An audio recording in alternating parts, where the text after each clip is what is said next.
Hello everyone, thanks for tuning in today's second video, doing the E7 extended forecast for today's second video. So this is like the 30-day European outlook, but we're extending to weeks 5 and 6 as well as we have the data, so why not? But in theory it's like a 30-day month-ahead forecast. So I shall get on that view in a second. Just say that the first video today was our 7 AM forecast. I've got a 10 to 14 day of all of the regular features coming up later on this afternoon. All being well, I am in a bit of pain with my tooth. I've got an emergency appointment at the dentist this afternoon. Hopefully I'll get things sorted out. At the moment, I'm up to recording. So if that changes, I shall let everybody know on the community page at YouTube.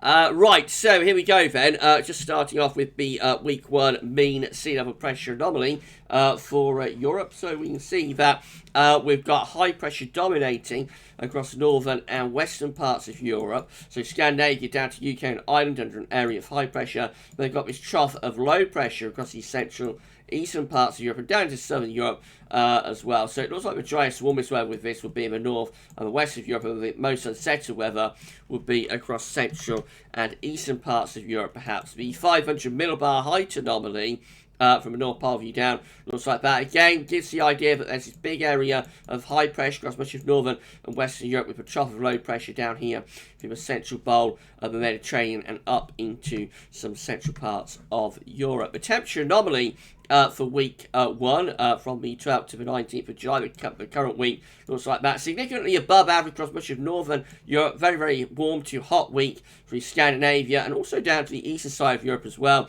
This warmth does extend over into the UK and to Ireland.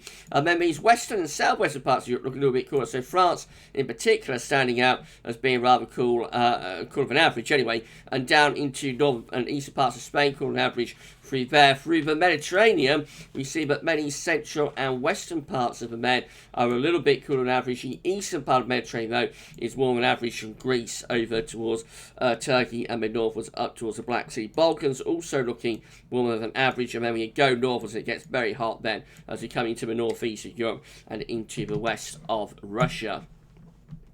And the week 1 precipitation anomaly looking generally drier than average in much of northern Europe and also northwestern Europe as well, but significantly wetter than average from France towards Poland.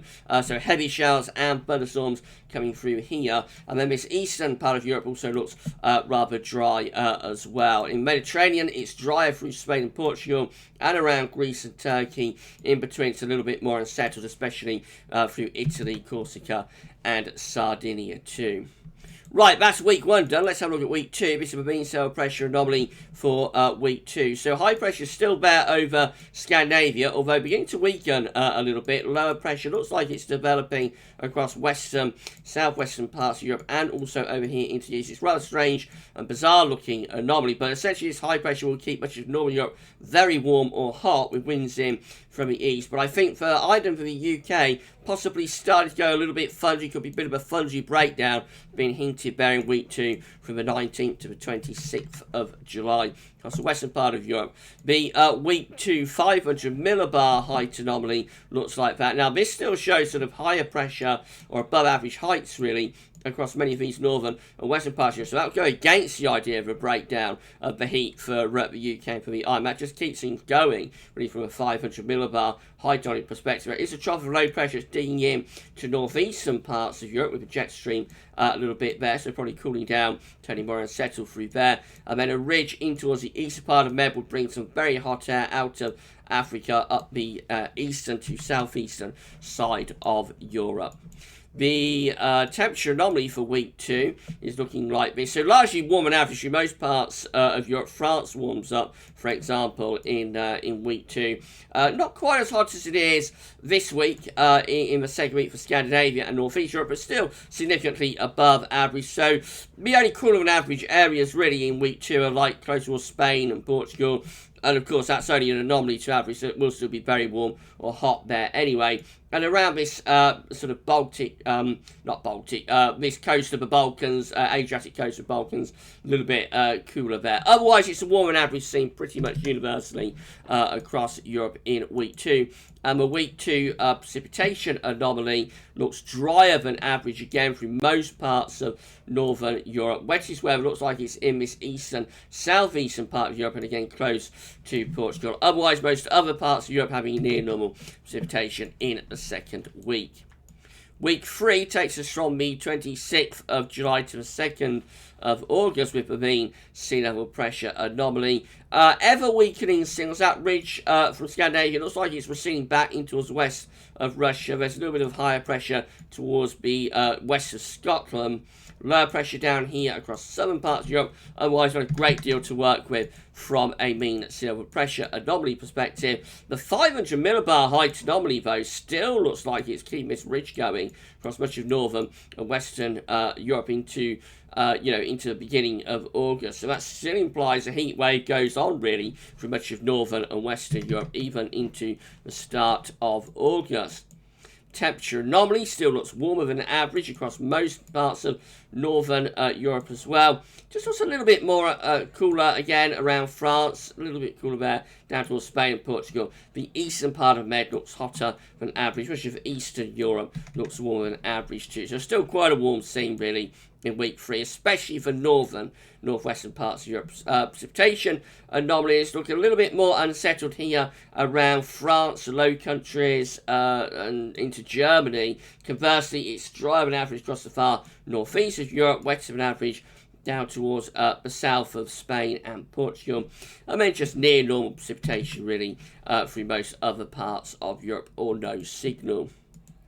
Week 4 will be the 2nd to the 9th of August. Again, all looking very sketchy from a mean sea level pressure anomaly perspective. Bit of high pressure over Scandinavia, some lower pressure towards Greenland and Iceland, some lower pressure here on the east side of Europe. Otherwise, again, we're just putting a question mark because there's not much to work with. Let's see what 500 millibar height anomaly is doing. So week 4, again, got high pressure over Scandinavia, it's still there, and back into the west of Russia, low pressure, perhaps trying to bring in some westerlies and some cooler air into the west of Europe as the ridge perhaps begins to weaken a little bit over Scandinavia. The temperature anomaly looks like that, so still it's a warmer than average scene really for most northern and northeastern parts of Europe in particular, still a little bit above average through Ireland and the UK. The eastern southeast part of Europe down into the eastern bowl of the Med, warmer than average, or a little bit warmer than average through there. France through to Germany, and then down Spain and Portugal remains a little bit on the cooler than average side though, if anything. And then the week 4 precipitation anomaly, just very weak by this point, perhaps since it being a bit drier than average through Scandinavia, otherwise near normal to slightly above average with precipitation elsewhere. And I'll just run you on to weeks 5 and 6, that's the 30-day forecast then. This is week 5 mean sea level pressure anomaly, so high pressure still there over Scandinavia and down in towards parts of Germany as well. The 500 millibar height anomaly still showing that ridge of above average heights across northern Europe, particularly again into Scandinavia. The temperature anomaly, warmer than average still for most northern and western parts of Europe. Prolonged hot spells setting up for northern Europe. This going to go on for weeks and weeks and weeks if this is right. Below average temperatures through France and into Germany, however, means it's a little bit cooler through there. And precipitation-wise, again, no particular signal with rainfall. And then finally, week 6, 16th to 23rd of August, maybe a bit of a change with some lower pressure finally starting to appear towards the northwest of the UK and Ireland. That ridge beginning to go away, but let's see what the 500 millibar height anomaly suggests. So this does suggest a little bit of a change. The ridge is finally slipping back into Russia, and low pressure looks like it's beginning to return towards the North Atlantic. But of course, this is 6 weeks away. It's a very, very, very long way off, and is not to be relied upon at all. Still warmer than average with a temperature through most parts of Europe, especially Northern Europe, and precipitation-wise for week 6. Again, no particular signal, just variable precipitation.